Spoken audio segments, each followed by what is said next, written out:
Hey everybody, my name is Pastor Keion Henderson. I give leadership to the Lighthouse Church here in Houston, Texas, and what a privilege it is to bring you another episode of Take Action.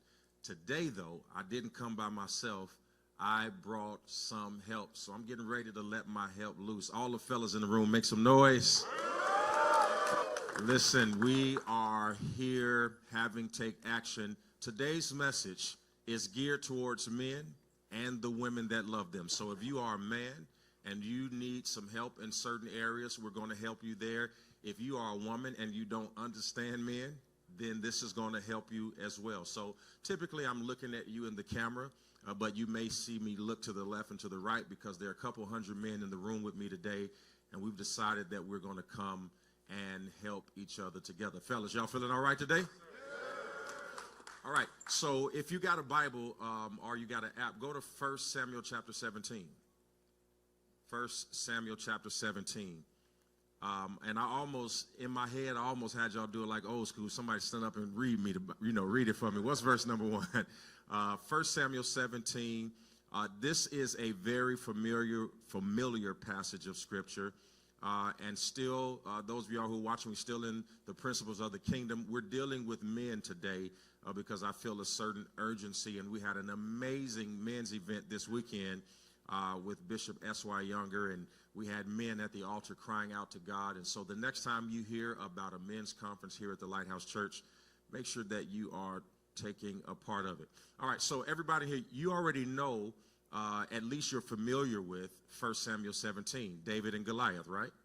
And so it goes back to chapter 16. We're in verse 17, and there's a battle that takes place. And I'm not going to bore you with this because this is the most familiar story in the Bible, and you already know about David and you already know about Goliath. But for the first time in my life, I saw something different in the passage of Scripture that I've read 1,000 times. I didn't realize that this wasn't just about David and Goliath. JJ, I found out, truth is David was having problems with his brothers. He was really having, it wasn't about the giant. It was about his brothers. And here's the deal. Here's the deal. If his relationships were right with his brothers, he should have never been fighting by himself.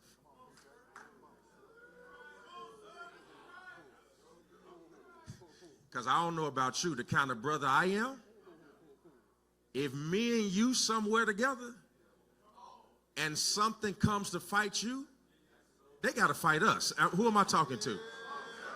Can I stand up, Jason? Can I stand up? I don't know where y'all got the camera at, but I'm good. Okay, now I'm just looking for my crew, and you can't fight my brother. And I'm there, and I'm going to sit back and watch. I'm going to find out what we was fighting about after we finish fighting. But in the meantime, I don't care I'm a preacher or not, we laying all that down. Like, I don't care if I'm a preacher, prophet, none of that. If you fight my brother, you fight me. Why? Because I am my brother's. So do me a favor and just let your brother know I'll fight whatever you fight. Okay?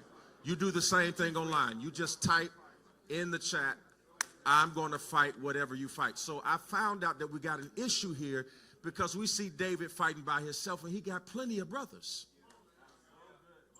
He's got plenty of brothers. And there is one brother that we at least know extra biblically that there is an adversarial relationship with, and that's Eliab. We do know there's a problem there. Why? Because when the giant came, he said, oh, you acting arrogant. You only down here to get notoriety. And now David's the youngest brother. So what David should have been saying is, no, I'm not down here to get notoriety. I'm down here, big brother, because you ain't take care of it before me.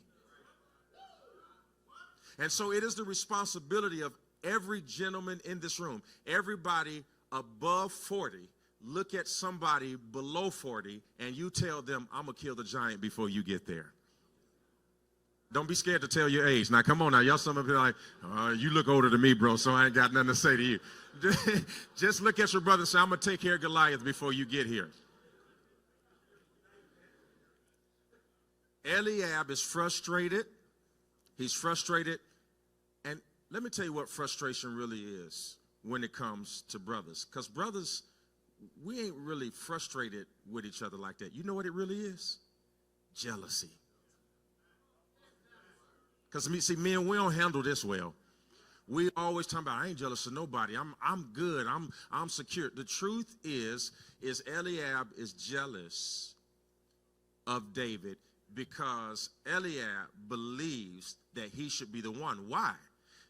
Well, you got to understand, when Samuel came to the house, he was the one that was presented as his father's option to be king. And when Samuel gets there and he sees Eliab, watch this, and this is what most men can't handle. You ain't the one. Oh, come on, fellas, holler at your boy. You see, Samuel like, yeah, you taller and you handsome, but you ain't the one. You ain't the one. And I don't know who this is for, but sometimes you're going to have to be okay with not being the one. Because you don't understand what battles you won't have to fight if you stop always trying to be the one. You ain't the one. Just tell your brother, I ain't the one. I wanted her, but she ain't want me. I wasn't the one. And you don't even know what trouble you saved yourself by not being the one. You ain't the one. And the one is the one that nobody expects to be the one. See, that's what you got to know about yourself, is that you not being chosen up front doesn't mean you're not God's choice. Your business not being big now doesn't mean it won't be big. Your company not being profitable now doesn't mean it won't be profitable. All of the things that we've been talking about all day, it doesn't mean that you are not the one initially, because sometimes God blesses the one who is the one eventually. And David is the one. And his brother says, you got a bad spirit, you are arrogant, and you are jealous, and you think that you're all of that, you got all of these issues. Now, well, we all know that if it's one thing David wasn't, is arrogant. And we all know. Now, he was a whole lot of other stuff. Now, let me tell you how bad David was. Y'all remember when David got old, and the Bible says that he was laying in the bed, and they didn't believe that David was dead because he was such an immortal man, and he had survived every battle, that even when he was dead, they didn't believe he was dead. So they put a young girl in the bed with him, and when he ain't roll over and touch her, they said the king must be dead. So David was a whole lot of stuff, but he wasn't arrogant. And listen to me. Don't let people put labels on you that you don't have because of the ones you do have. Just because I'm not something don't mean that I'm nothing at all. And David, his brother had him misunderstood. And here's the first point, brothers. You listen to me online. This shows us that sometimes you can have a brother and he still not know you. Let's talk about that. Because, brothers, we spend time together, but we still don't know each other. We so guarded because there's one thing a brother ain't going to do is tell on himself. Not intentionally. If a brother tell on himself, it was a cold accident. We'll like, my wife will be like, you know, I play golf with some fellas, and she'll be like, how was golf? I'll be like, good. My wife is going to ask 72 questions about everything. How was golf? Good. Was it hot? Yep. Did you eat anything? Nope. Who won? Me. How you play? All right. She got a lot of questions. And then she says, say for instance, I'm playing with Quentin. She say, how's Quentin doing? I'm like, he all right. He good. Y'all play golf? Yeah. How long did it take? 4.5 hours. You don't know if he good? He seemed all right. You ain't ask him? No, he ain't tell me, so what I'm going to ask him for? Because men, we are good for spending time together, but not spending moments together. Like, you've been here all day with a brother, and you don't know no more about him now than you knew when you first walked in. Because we can have a brother and not know a brother. Like, your brother is literally dying on the inside, and you don't know it for two reasons. Number one, you may not care, but number two, you might be dying inside yourself. I think that it is important that men understand that intimacy is not a female word. Because how am I going to be in battle with you and I don't know what you're fighting? Well, let me go deeper. How am I going to protect you and I don't even know you're in trouble?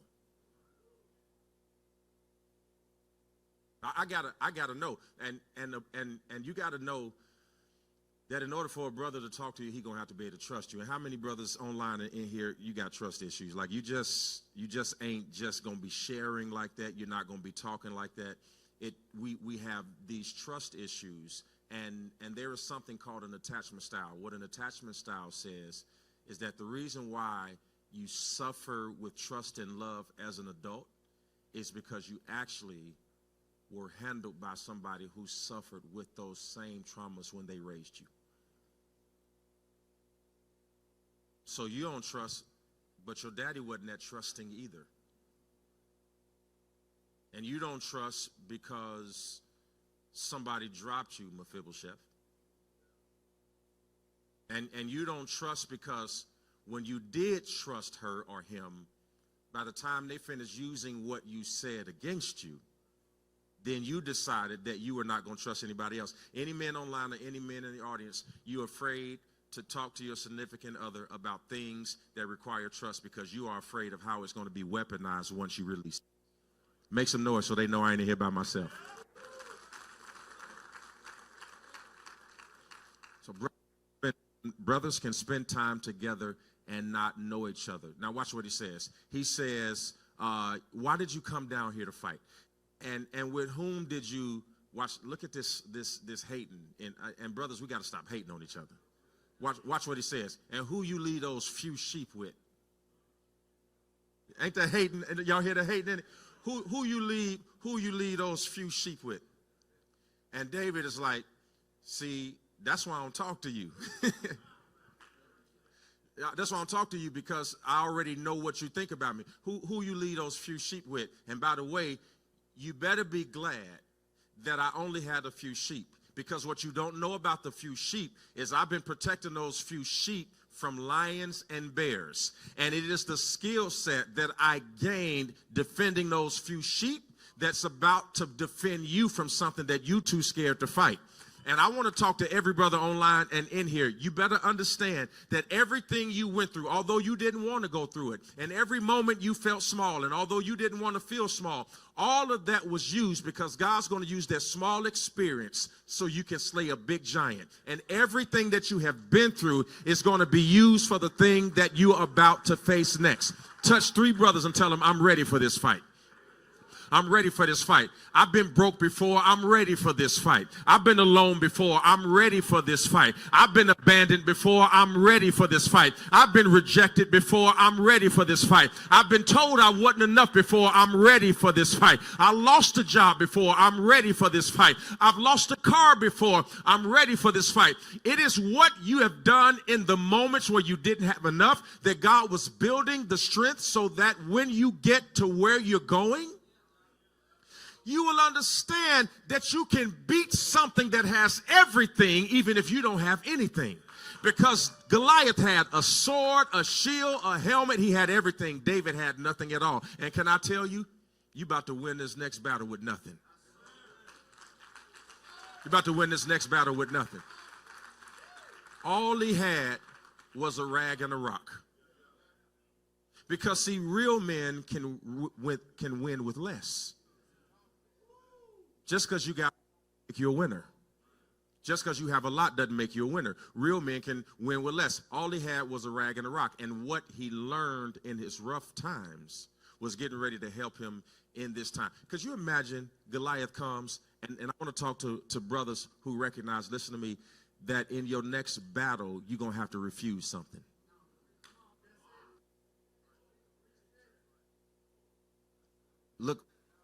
Look what he offers. He offers him all of his weaponry. You want my shield? You want my sword? You want what I have? Let's eat playing field. I'm gonna give you what I have. I'm gonna give you what I have. So let's talk to men today about going into the season where you have to learn what to accept and what to refuse. He says, I don't want anything that you have. I don't want anything that you have. I'm going to use what God gave me to win this battle. Do me a favor, just tell your brother you have enough. Well, tell him again, you have enough. Watch this, because this is going to strike a chord with some brothers if you're honest. This was probably either David's or Goliath's first time recognizing that size don't matter.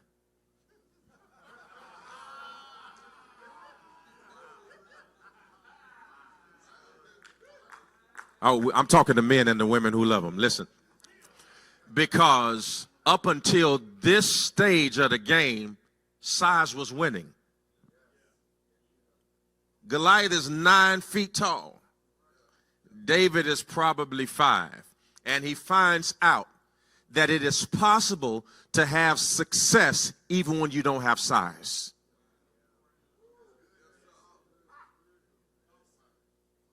Because I know I'm talking to men online and in this room that when your opportunity, your business, your perspective, the way people see you, when it isn't big, you suffer with self-confidence. Because we've been taught that size matters. The big job, the big car, the big title, the big this, the big that. And I'm just telling you that you can win before you're big.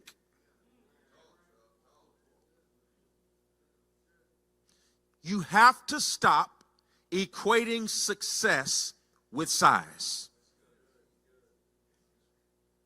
If you have 3 employees and you turn a profit and somebody has 100 and they're in debt, who won?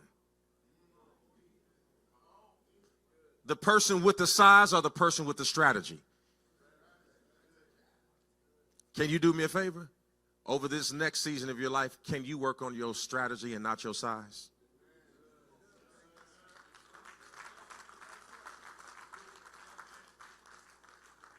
Like all the things that we talked about in here today, how you going to break it down into small bite sizes and accomplish it little by little over time and not try to outdo anybody, because size is not an indicator of success. Strategy is.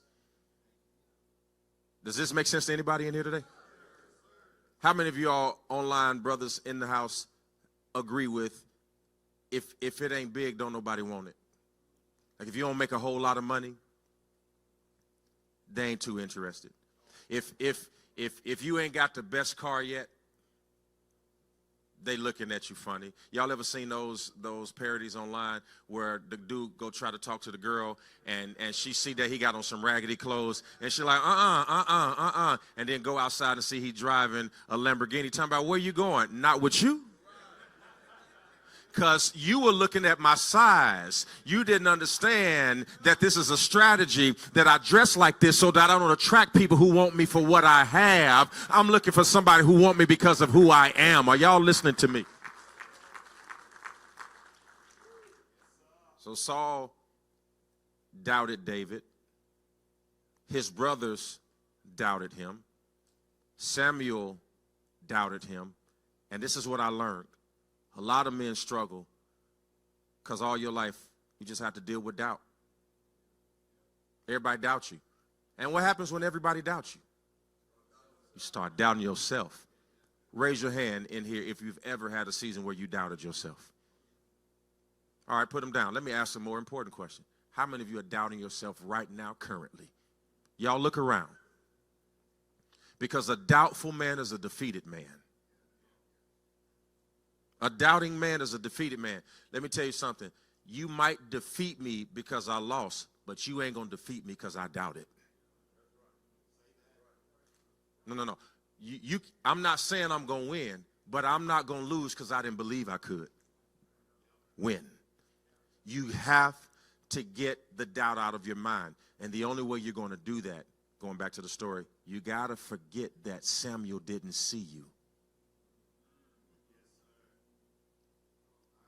You got to forget that Eliab didn't see you. You got to forget that you had to watch the sheep while they were all dressed up in Gucci and Prada being presented before the priest.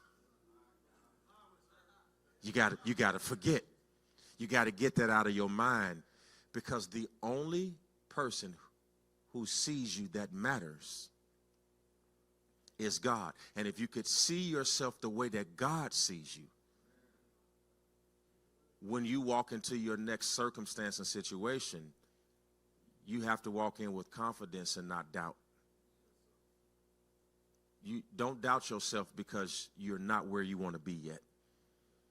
Don't doubt yourself because the business isn't the size that you want it yet. Don't doubt yourself because you're aging and you're looking at all of the young people in your field, in your area, and you're thinking, I'm going to be irrelevant because of my age and stage. Let me tell you something. Wisdom is better than youth sometimes. You got to stop doubting yourself. And let me tell you something. That's an inside job. No conference is going to make you stop doing that. I can't tell you how many times I've talked to a male about a certain situation and circumstance, and the more I pour into them, the more the story they have in their head overpowers. How many of y'all got sons? No matter, have you ever had a conversation, you talking to them, and they talking it back to you, and you thinking like, did you hear anything that I just said? The truth is if you could hear God audibly like you just heard my voice, after you got off your knees praying and doubting and complaining, God is saying, did you hear? I said you were the head and not the tail. I told you you were above only and never beneath. And why do I have to keep reproving to you that I love you? Here's what I found out about David being in the field. I thought it was, I really thought it was rejection. What I found out later, it was actually protection. Sometimes God puts you in the field and leaves you unemployed. So when the real opportunity shows up, you don't have to ask for a leave of absence.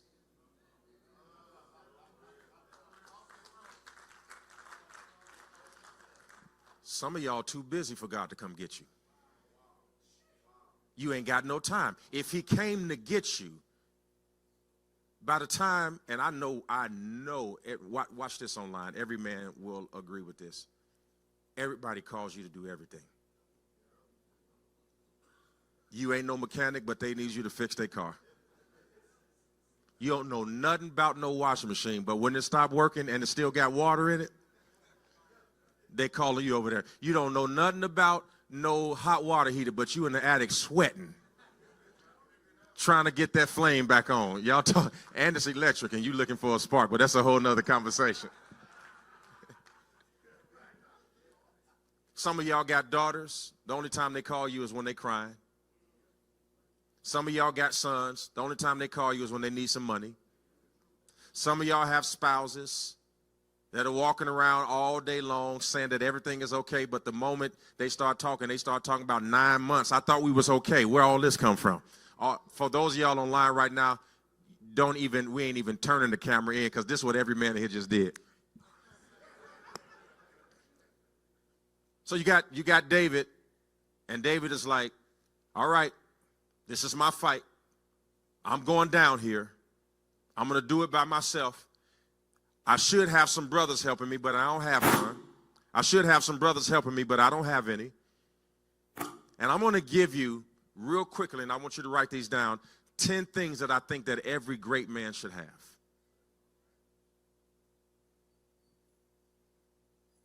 Because David was offered everything that Goliath had, and David refused it because David recognizes that real success is not having what somebody else has. Real success is having confidence in what you have. So I'm going to have confidence in this rag and this rock, and I know that this slingshot is going to get the job done. Here are the 10 things that I think that this is what I got from David, that I think that every great man should have, and the doctors were talking about it earlier. Number one, going to the doctor and all of that kind of stuff that they're talking to you about, I'm just going to put it in the word: discipline. Financially, you got to have what? Discipline. Physically, you got to have what? Discipline. Sexually, you got to have what? Discipline. This is all discipline. And let me give you something that you should never forget.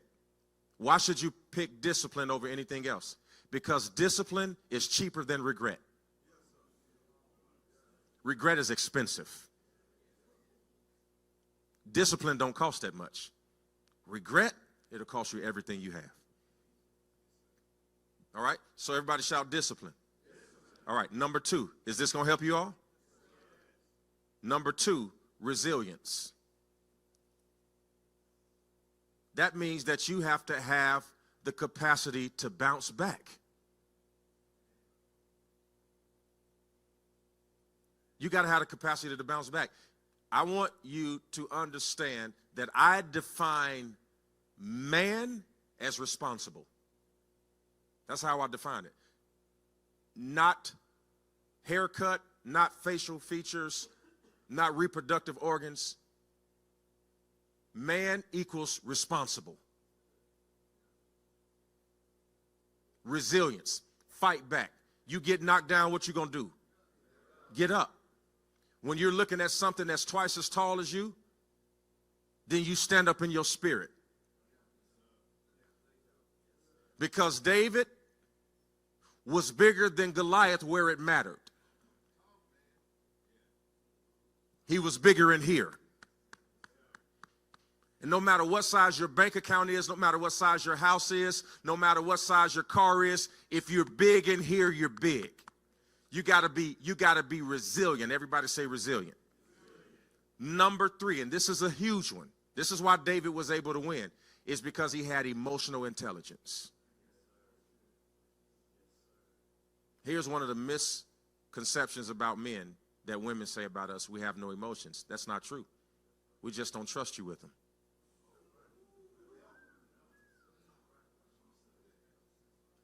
Because what happens? They tell us, I want to see your emotional side. But this is what they say when you're emotional to their friends. Girl, he's just too emotional. He's just too emotional. Which one do you want? Do you want me to be emotional or do you want me to be intelligent? Well, really, men, you have to be emotionally intelligent. Okay? Now, what is emotional intelligence? It just means that you have to be able to manage your emotions according to empathetic perspective, right? So you have to be emotionally intelligent, which means that if you were raised by a woman in here, raise your hand, okay? So what happens when a man is raised by a woman, his emotions are actually an instance away from becoming rage. Right? So if y'all got a son and he's at his mama's house most of the time, have you ever dealt with him doing this? And you're like, boy, if you don't, I ain't your mama. I will. You don't even want none like that. You know what I mean? But when emotions and power come into play without intelligence, it becomes rage. Any man in here online dealing with rage? Like, if one more person say one more thing, because let me tell y'all what men do. When we fight, we make the person we fight and pay for everybody. Have you ever told somebody, you're going to get it for what everybody did? So you got to have emotional intelligence. But here's another one that David had. He had to have this to fight the lion, the bear, and the giant. physical strength. This is what I want to tell every man. Listen to me. You may not be a bodybuilder, but you got to do something with your physical health. You got to. Because you can't be sick and sharp. And some of the sicknesses that you're going through are not ones that were passed on. You know, there are some things that, doctor, and correct me on this, some of the stuff that we're dealing with, we just chalk it up to hereditary. Diabetes ain't hereditary. It's diet. Talking about my mama gave me sugar. No, she didn't. Your mama, the way your mama cooked gave you sugar. So when you left your mama's house and you still cooked the way she cooked, the diet gave you, you don't get, diabetes don't get passed on. Now, some of these things that we do have are hereditary. I'm not negating the fact. Some of the things, cancer, all of those things, gene types, makeups, but there are some of the things that we're dealing with. Hypertension could be avoided through diet. So you got to get your physical health in order. Come on, brothers, talk to me. Don't get quiet now. If you got a lump on your neck, don't leave it there for 4 years. They be talking about, yeah, my daddy had one too, so it's just, no, you got to go get that thing checked out.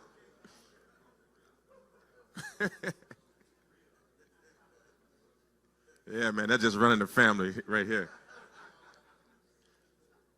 I want you to get your physical endurance up. All right, so this is what you do with physical endurance, because some people hate to work out.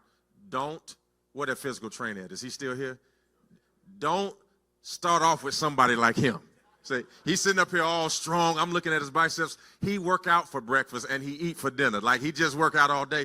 But if you do get with somebody like him, seriously, let him know, look, I don't work out. And he'll tell you this, starting somewhere is better than not starting anywhere. Okay? You could walk up and down your stairs 5 times a day to start, instead of just coming out there trying to do a mile the first day you start. You work yourself up, but you got to have physical strength, because listen to me, every man in here, whether you know it or not, your mental strength is connected to your physical strength.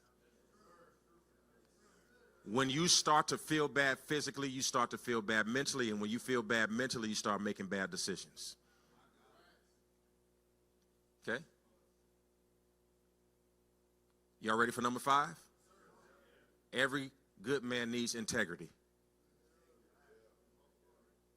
Every good man needs integrity. That means adhering to a strong moral code. That doesn't mean that you're perfect, but you can't be trifling. Come on, fellas, holler at me now. Because if you can't be trusted morally, then you probably are not trustworthy in any other way. Why? Because how you do anything is how you do everything. Notice I didn't say perfection, because you don't have to be perfect to be trusted. But you have to have integrity to be trusted. That means if you give me my word, I should be able to count on it. If you give me your word, I should be able to count. If you tell me that you're coming through, come through. If you tell me you want a financial class and I call a financial class and then only 5 out of the 100 show up, then that's not integrity. Come on, y'all. How many integrous men do I have in the room? Tell your neighbor, if I tell you I got your back, I got your back. Listen, if you got me for a friend, you got a real friend. I'm not jealous. I don't want what you have. All I want is what God has for me. So if I got your back, you got somebody who got your back. All the men with integrity shout in this place and online. All right, with integrity, number 6 comes courage. There ain't nothing worse than a scared man. I ain't say don't have no fear, but don't be scared. You got to have some courage. I'm going to give you some advice, and I know the women ain't going to like it, but they ain't here. They ain't online. Fellas, there are some things that are going on in your house that you need the courage to speak up about.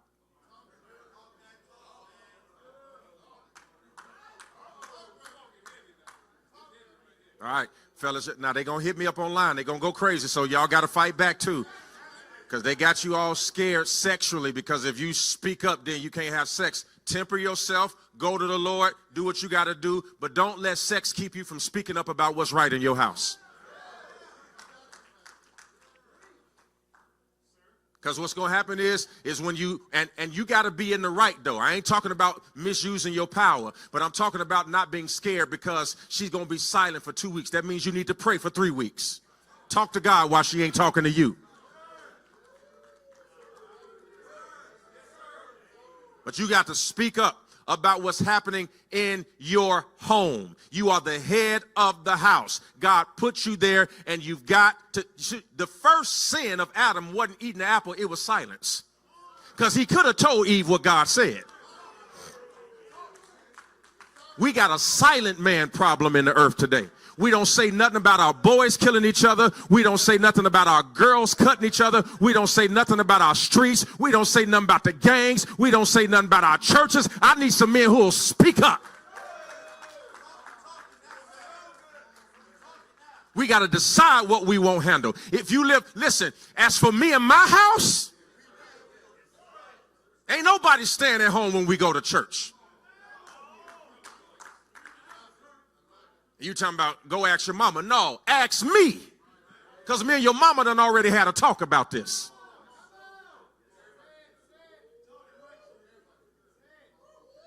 We need courageous men. Your sons will learn what to say based on hearing your mouth. You in the house and you done shut down because your feelings hurt, and now they don't hear man talk because you silent. Your son needs to know that they can have a conversation with a woman without screaming. Emotional intelligence. Your rage ain't going to work. Only thing it's going to do is make her scared of you. A real man ain't got to be slamming his fist in the wall. The only time you got a fight to be heard is because you wasn't talking when it wasn't a fight.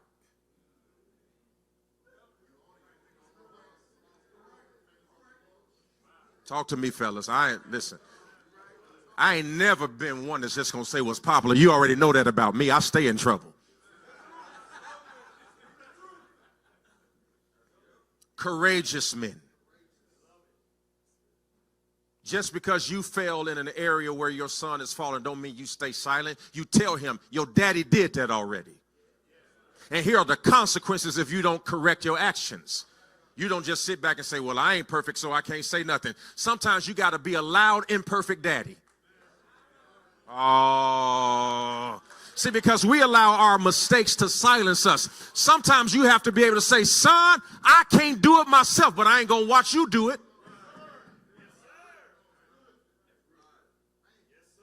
Everybody say courageous men. Do me a favor. Give another brother a pound, a high five, and say, I speak courage in your life. I speak courage in you physically. I speak courage in you mentally. I speak courage in you emotionally.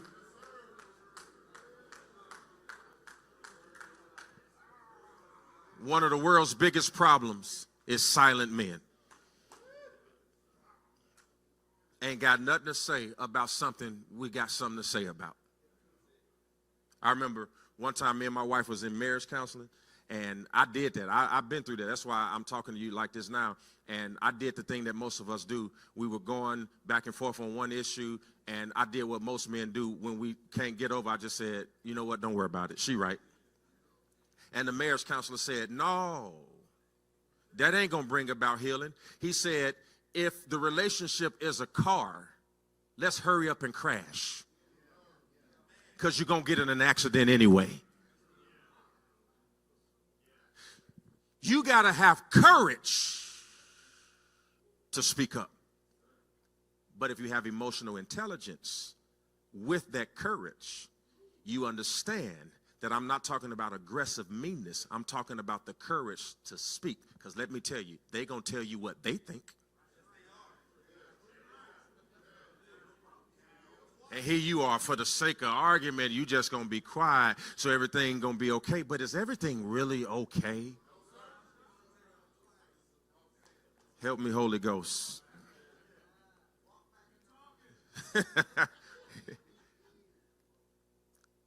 after you get the courage, you want me to tell you what makes courage attractive? When it's tied to humility. David was a humble man. He had the courage to go out there and fight, but he said, Lord, I ain't going in my own strength. If you don't help me, I'm going to lose. See, courage without humility is a death sentence.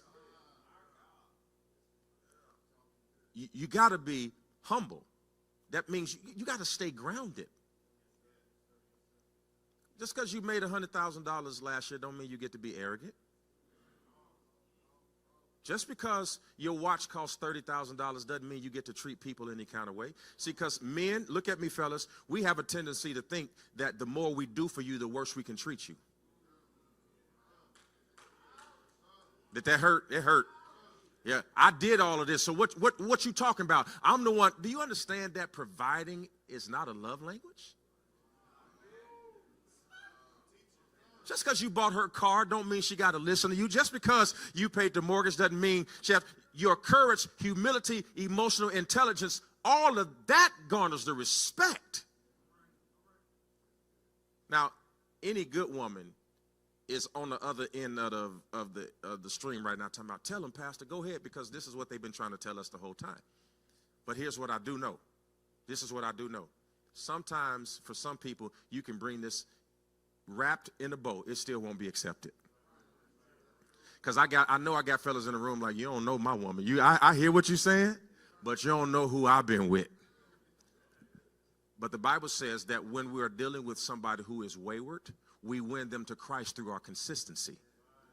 Listen to me. Doing this to be manipulative won't work. Doing this so that you see a change by your birthday next month won't work. Being this consistently and not changing it, even if her reaction isn't what you anticipate, is how you get through this.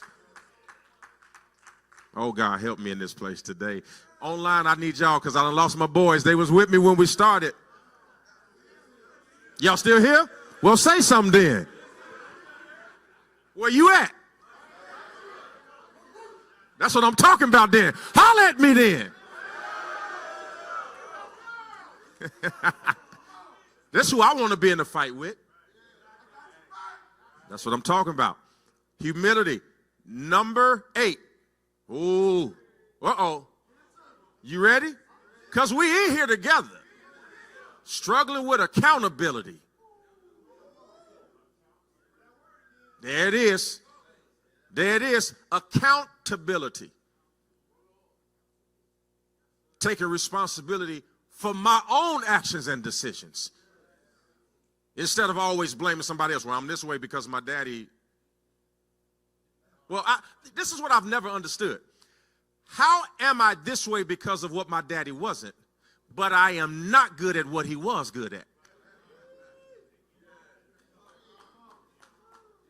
Accountability simply means I chose to be like this because I had other options and I had other mentors and other figures that could have led me a different way, but this was the path of least resistance. Because my father, to my knowledge, was not financially astute, but it didn't mean that I was going to grow up and squander what I had because I didn't have an example. My father had 5 different children that I know of with 3 different women. All of my child is with one person. So I could have said, I got children everywhere because that's how my father was. You get to make a decision about what you do. My father didn't raise me. I ain't missed a day in my child's life. You get to decide what you want to do. My daughter is at the house waiting on me to get home now. And she don't even live with me. You know why I came in here yesterday at the time I came in? Because I kept my commitment to pick her up from school first. And she goes to school in Richmond. I went to Richmond to pick her up, took her back to my house, and then drove another half hour here because I was committed to her and you. And you can do both at the same time if you have accountability.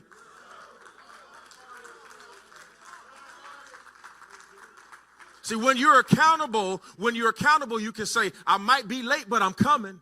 When you're accountable, you may say, I'm not going to be in the best mood when I get there because you don't know what I have to deal with on my way. But when I get there, I promise you not to make you pay for what I've gone through. Accountability. Everybody shout accountability. Matter of fact, give your brother a high five and say accountability. You got to learn to live a life that does not revolve around shifting blame. Don't tell me men don't want to be delivered. I got men in here right now that are not with their head is not hung down. They're not in his sad. I speak against every spirit that says men don't want to grow. I speak against every spirit that has given up on the male species. I come up against every lie on the internet and every person who has already said that men are not worth the time. We've got a few hundred men in here and a few thousand online that by the time this word sinks into our heart, we're going to change the generation. You're going to see an alteration in the way we show up in the world. And eyes have not seen and ears have not heard. You can't even imagine what God is about to do in the life of the men who have their hands raised in the air saying, Goliath, bring everything you got, but I'm going to be accountable. I'm going to be responsible. I'm going to be humble. I'm going to work on my physical strength. I'm going to work on my emotional intelligence. I'm going to work on my resilience. I'm going to work on my discipline. And you don't have to believe in me because I got a God that'll skip over 8 to come after me. Can I tell you right now, the fact that you have been looked over is actually what God was doing looking at you. Why? Because his ways are not their ways and his thoughts are not their thoughts. And since nobody else thought about you, it was God's way of saying that's how I designed it because I wanted to be the only one. Because I was really this entire time setting you up to be king. I was setting you up to be king. All they are brothers to the king. You don't even understand that everybody looking down on you will soon have to look up to you. Ask Joseph what happened. They threw him in the pit. Several chapters later, they had to ask him for food because what they meant for evil, God turned it. See, I'm trying to stay in this seat because I flipped this thing and I feel like Sunday morning about to happen in here. I'm trying to stay seated. But what they meant for evil, God is going to turn it around for your good. Slap your neighbor and say, God's going to turn it around. Everything that my daddy didn't do, God's going to turn it around. Everything that I didn't see growing up, God's going to turn it around. Every trauma that was in my life, God is going to turn it around. Every time I cried a tear, God's going to turn it around. Every gun I ever held in my hand, God's going to turn it around. Every amount of drug I ever sold, God's going to turn it around. I'm speaking to people in here who have felonies and records. God's going to turn it around. Matter of fact, I was speaking to a man in here who has been in prison since he was 17, and now he's 43 years, and I speak money into your business. Why? Because God's not going to let your past hold you down. I speak it in the name of Jesus that God has mountain men who are going to stand up in this place today and recognize that you can be what you did not see. You can do what you've never had, and God's going to raise up a generation in this church that's going to change the trajectory of your future. Give your neighbor a high five and say, I'm talking about you. Let me sit my butt down.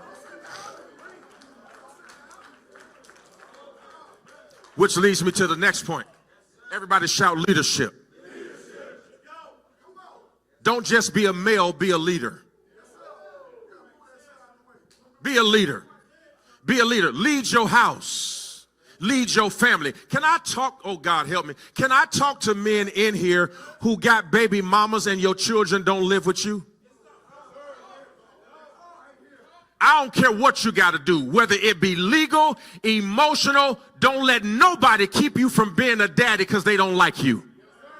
I ain't got to be in a relationship with you to be in my child's life. If I am an upstanding man and I present no harm to that child, I'm going to be there. And if that means you're going to do it with consent or we're going to do it through the court, you got to have courage. And some of y'all don't want to go to court because you think they're going to find out about something else. It's worth it to take care of your child.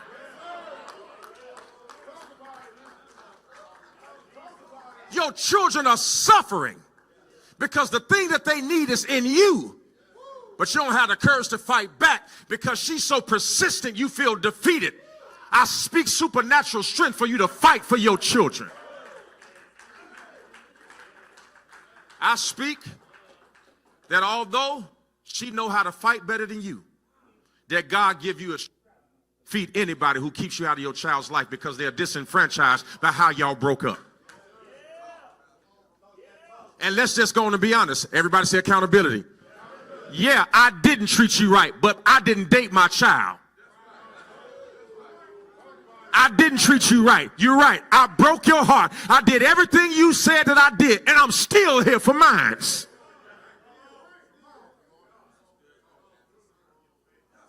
Because being a bad spouse ain't got nothing to do with being a good parent. Yeah, I was bad to you, but that ain't got nothing to do with her. I'm going to be there for her or him because that is my seed. And every farmer got to go back and get his harvest.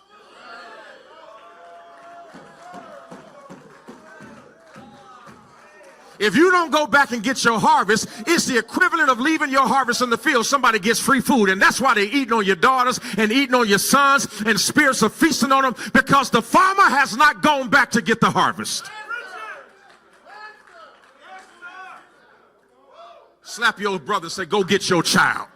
I hope I'm firing you up. Go get your son before the gangs get him. Go get your daughter before sex get her. Go get your child. Whatever it costs. And no matter how long it's been.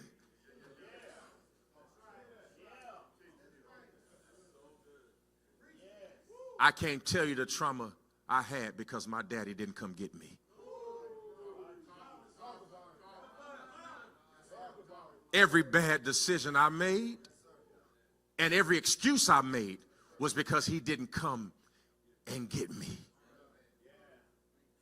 I wish to God I could go to the grave and wake my daddy up and say, Daddy, I am sorry.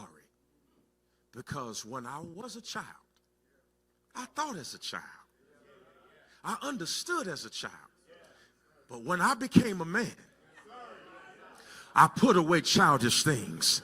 I don't know who I'm speaking to, but I come up against the little boy in you. I come up against the child in you. I come up against the whiner in you. I come up against the little boy that rises up that makes you think that you have a reason not to be a man. I speak to leaders. If you're a leader, holler back at me. You're a leader, which means you take direction from the leader, and then you become his proxy in the earth. You are supposed to lead that family. You are supposed to lead that wife. You are not to be led by her.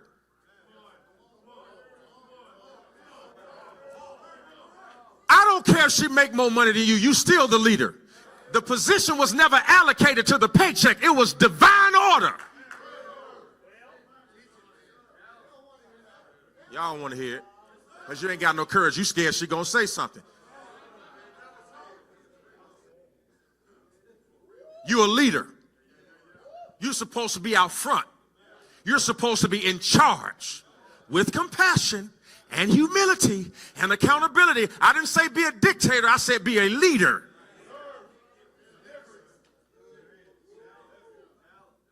I respect my wife's opinion. I ask her what she thinks. But because I ask her, she always ends up inevitably saying, but whatever you decide. Why? Because the way you get trust in wartime is being trustworthy in peacetime.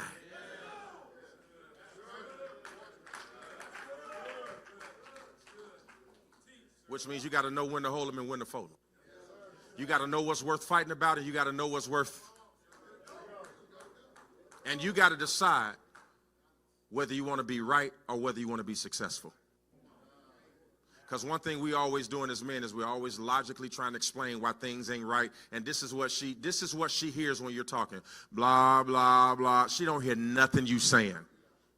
You spending all of your time talking to somebody who doesn't even speak that language. Which is why you've been having the same conversation for so long. Be a leader.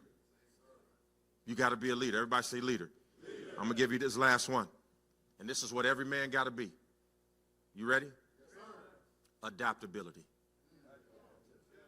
You're going to have to learn to adapt, bro. You're going to have to learn to adapt. You're dealing with a lady whose father worshiped the ground she walked on. And you don't believe in that. So now, that's why she go to her daddy every time. When you could simply adapt. Because you must understand that every person accepts love based on how they was loved as an infant. And listen to me, the best thing you could do as it relates to the person in your life is not find out from her who she is. Go back and find out who raised her. You find out more about her from who raised her than you will about her. Why? Because before she got to you, somebody broke a part of her. So she don't even really know who she is. But if you go back and find out how she was raised, and when you find out that everybody in her family made sure that she didn't have to lift a finger, and here you talking about, you gonna help me? She like, help? I ain't never helped nobody do nothing. Or she was raised in a culture where she was taught to be helped, and here you are trying to be a man and do everything, and she like, why won't you let me help you? I don't need your help. Yes, you do. Because just because you're getting it done don't mean it's done right.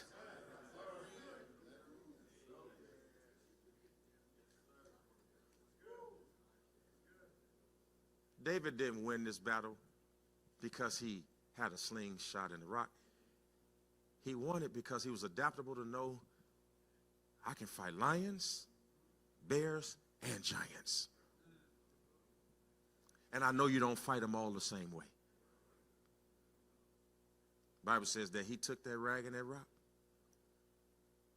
hit that boy right in the center of his head. But don't miss this. Go back and read your Bible. The Bible says he had 5 smooth stones. I mean, he took a Glock and an extra clip.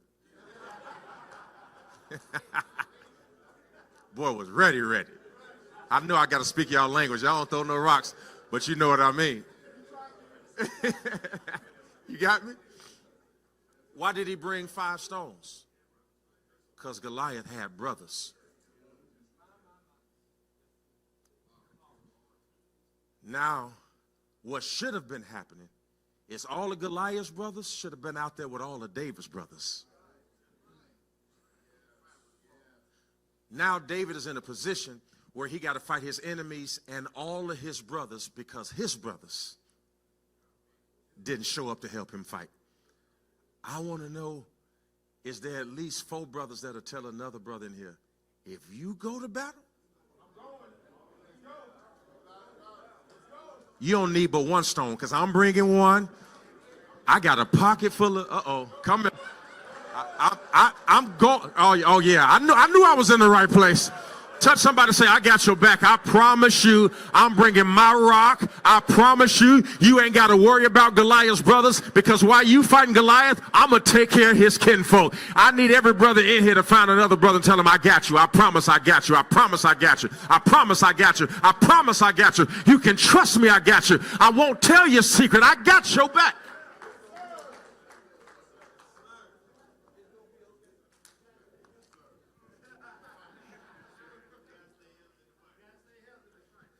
You got to be healthy to fight.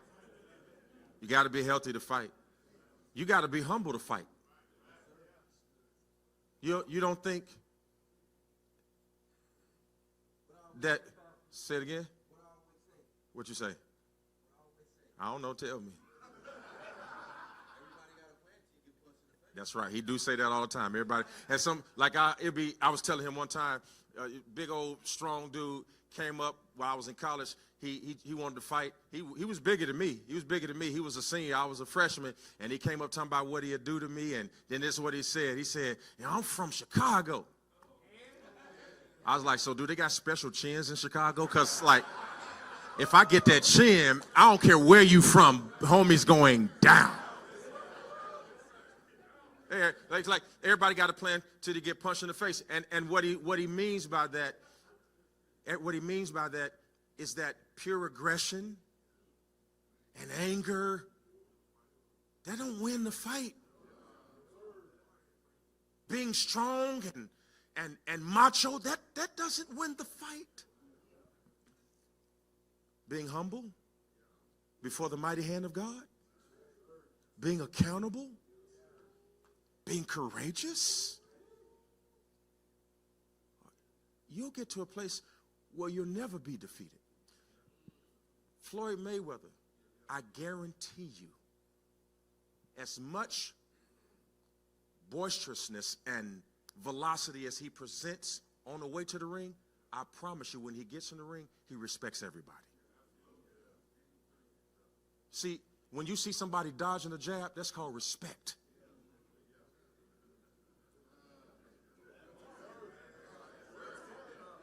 No, you can say whatever you want, because if you wasn't scared of it, you just eat it. The fact that I'm defensive is respect. You got to respect your opportunity. That's all we came this weekend to tell you. Be adaptable. Be humble. Be courageous. Be prayerful. Be a leader. We should be able to redefine what manhood means for a generation that hasn't really seen a real man in a long time. And I'm not being funny nor facetious, but when our boys look online, they don't see a whole lot of men taking care of their responsibilities and standing up for themselves and being prayer warriors at the same time being a husband. It takes a lot to be a man. And we let society talk us out of our job. I'm talking to you online and those of you in this room. If you're ready to be a kingdom man and you're ready to stand up against all the odds, even if you haven't seen it yourself, even if you don't even have a blueprint, just meet me right here because I'm going to pray for you. I'm going to pray for you. And we're going to wrap it up. Thank you, Pastor. Like, honest to God, I'm going to be honest with you. I believe this too. It's harder to be a man today than ever been before. It's hard, man. It's hard because truth is, don't nobody really believe in you like that no more. And this is how they come up with the reason. When they count the points of the trauma that they've been through, then they point back at us and say, you see why we don't?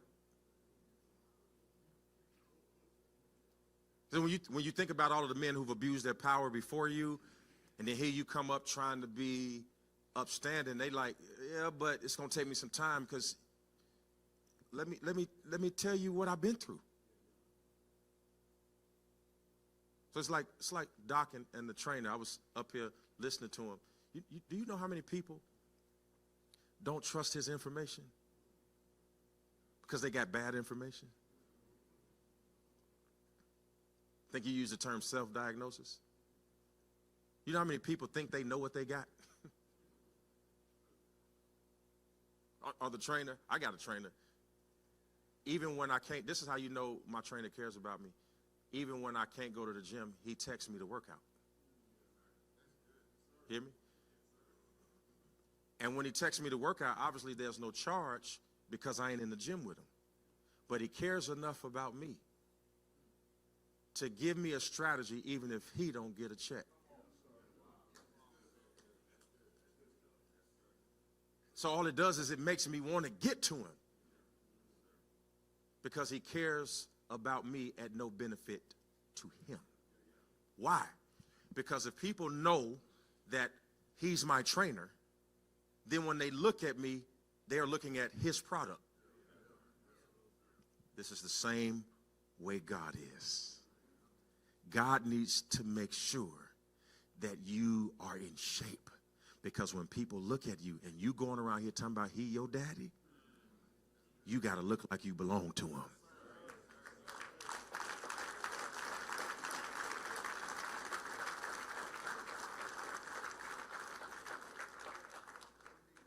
I'm praying for you, because don't nobody know what it is to be a man but a man. I don't think that a woman can tell you how to be a man no more than we could tell a woman how to be a woman. So we say to you women, we'll leave women into you, and you leave men into us. And we're going to figure it out through prayer, fasting, a lot of mistakes, some hard knocks, some grace, but some character and some morality. And you'd be surprised what will happen in your life when you stand up for it and decide enough is enough.